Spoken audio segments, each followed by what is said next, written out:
पैसे द्या पैसे द्या देवा भाऊ पैसे द्या पैसे द्या पैसे द्या देवा भाऊ पैसे द्या पैसे द्या पैसे द्या देवा भाऊ पैसे द्या या सरकारचं करायचं काय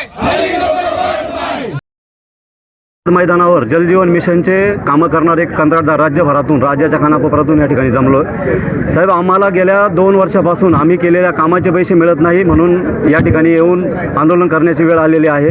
आज आपण ऐकल्या प्रतिक्रिया, इथं इतक्या उद्विग्न प्रतिक्रिया साहेब. आमचे कॉन्ट्रॅक्टर आज आत्महत्येच्या स्टेजला आलेले आहेत. आमचा एक कॉन्ट्रॅक्टर आहे रंगारी म्हणून, त्या बांधवाचा आम्हाला फोन आला होता राज्य संघटनेला की आता साहेब मला आत्महत्या केल्याशिवाय पर्याय नाही. आम्ही त्याच्याकडे आमच्या संघटनेचे एक पदाधिकारी पाठवले आणि ती आत्महत्या रोखली साहेब. आज या ठिकाणी जेवढे लोक जमलेत त्यांचे अकाउंट जर तुम्ही चेक केले तर पूर्ण अकाउंट NPA मध्ये गेलेत. होम लोन थकलेत, त्यांचे पर्सनल लोन थकलेत आणि आजही आम्ही राज्य शासनाकडे आस लावून बसलो की आम्ही केलेल्या कामाचे पैसे आज तरी आम्हाला मिळतील. पण राज्य शासनाची उदासीनता बघता नाईलाजास्तव आम्हाला या ठिकाणी आझाद मैदानावर येऊन या ठिकाणी आंदोलन करण्याची वेळ आलेली आहे. काय तुमचे नक्की प्रश्न आहे, त्या प्रश्नांवर आपण मागणी साहेब काय झालं, जलजीवन मिशन अगदी थाटामाटात पंतप्रधान मोदी साहेबांनी जाहीर केला आणि राबवला, परंतु राज्य सरकार पाहिजे तसा रिस्पॉन्स त्या जलजीवनला या ठिकाणी देत नाही. केंद्राने रेट्रोफिटिंगच्या कामांच्या बाबतीतला हात झटकल्यामुळं राज्य सरकारवर आणि आमच्या कॉन्ट्रॅक्टरवर ही वेळ आलेली आहे. केंद्राने रेट्रोफिटिंगचे पैसे आज रोजी बंद केलेले आहे. केंद्र फक्त नवीन योजना आणि मल्टी विलेजलाच पैसे देणार आहे आणि राज्यातल्या 80 ते 90% योजना या रेट्रोफिटिंगमध्ये येतात आणि ह्या लोकांनी खिशातून आपलं सोनं नाणं गहाण ठेवून, घरातले दागदागिने गहाण ठेवून, प्रॉपर्टीवर लोन घेऊन, अक्षरशः CC काढून हे कामं पूर्ण केले आणि आम्हाला अपेक्षा होती की आम्ही कामं केल्या शासन आम्हाला पैसे देईल, परंतु आज 2 वर्ष झाले कामं करून शासन आमचे पैसे देत नाही. एकूण किती कॉन्ट्रॅक्टदार, किती थक शासनाकडे आपली रक्कम बाकी आहे? हे बघा, जलजीवन मिशनचे कामं करणारे राज्यभरातले सगळे कॉन्ट्रॅक्टर या ठिकाणी जमलेत, त्यांचे प्रतिनिधी स्वरूपात आलेत. या ठिकाणी राज्याकडे आमचे 10,000 कोटी रुपयाचे देयक आज मितीस प्रलंबित आहेत जलजीवन मिशनचे. पण एकीकडे शासनाकडे असा तुम्हाला बघता येत नाही की शासनाकडे पैसे नाही आणि पैसे जाते कुठे, 10,000 थक तुमचे बाकी आहे, अनेक लोकांचे थक बाकी राहिलेले, पण हा पैसे कुठे जात आहेत शासनाचे, तुम्हाला देत नाही म्हणजे? शासनाचे पैसे विविध ठिकाणी जात आहेत. आता आम्ही त्याच्यावर बोलणं योग्य नाही. आमचे पैसे आम्हाला द्या एवढंच आम्ही सांगतो. शासनाने कसं द्यावं, काय द्यावं ते शासनाने त्यांचं बघावं. कोणाची काय या संदर्भात भेट झाली का? आम्हाला मंत्री महोदय गुलाबराव पाटील साहेबांनी राज्य संघटनेला यापूर्वी आमंत्रित केलं होतं 2 महिन्यापूर्वी. कंत्राट संघटना, मी या आंदोलनाद्वारे सरकारला एकच इशारा देऊ इच्छितो की आमची प्रत्येक माणसाची एक सहनशीलता असते. आता ती सहनशीलता संपलेली आहे.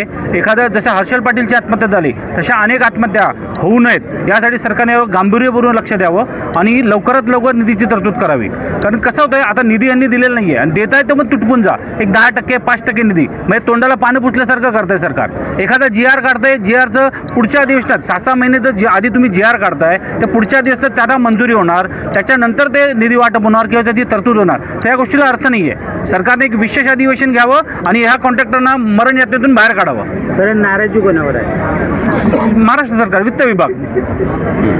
वित्त विभागाने जातीपूर्वक लक्ष दिले पाहिजे.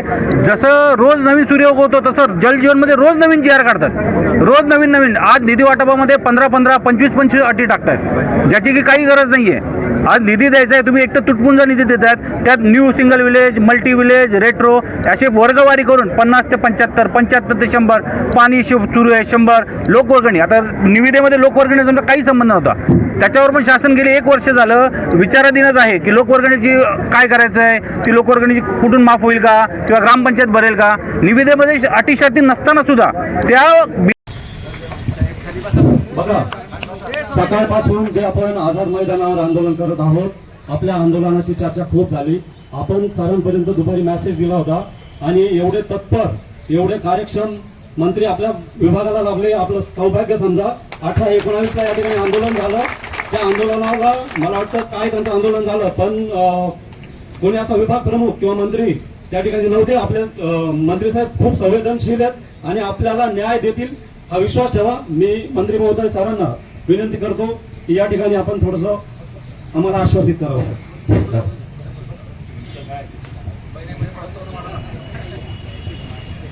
सर, या ठिकाणी आम्ही रेट्रोफिटिंगच्या बाबतीमध्ये आपल्याकडे त्यांनी पूर्वी कॉलम टाकला होता की आम्ही नेटवर्क फिटिंगचे पैसे देऊ, पण आता काही दिवसानंतर त्यांनी सांगितलं की आम्ही नेटवर्क फिटिंगचे पैसे देणार नाही. ते होता जवळपास 10,000 कोटी.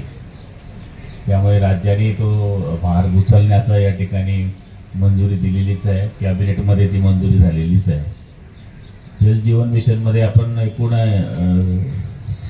स्वइच्छामध्ये आता मागे झालेल्या कॅबिनेटमध्ये 20,568 कोटी इतका जो निधी आहे तो स्वनिधीतून आपण देणार आहोत आता राज्य सरकार म्हणून. त्यामुळे आपण थोडेसे विचलित आहात आणि साहजिक तुमच्या जागी मीही असतो तर या गोष्टीला विचलित झालो असतो, पण विचलित होण्याची गरज नाही. आता आपण मागच्या काळामध्ये 1,000 कोटी रुपये आणि आता काही दिवसापूर्वी आपण आता आजच आपण जवळपास 613 कोटी रुपये रिलीज केलेले आहे आणि नेटवर्क फिटिंगची आपण आता 1,600 कोटी रुपयाची फाईल मूव्ह केलेली आहे. त्याचाही निर्णय 4-5 दिवसामध्ये होईल. त्यामुळे या दोन महिन्याच्या आत आपण 2,000 कोटी रुपये जवळपास राज्य सरकारकडनं या ठिकाणी देण्याचा प्रयत्न करतोय.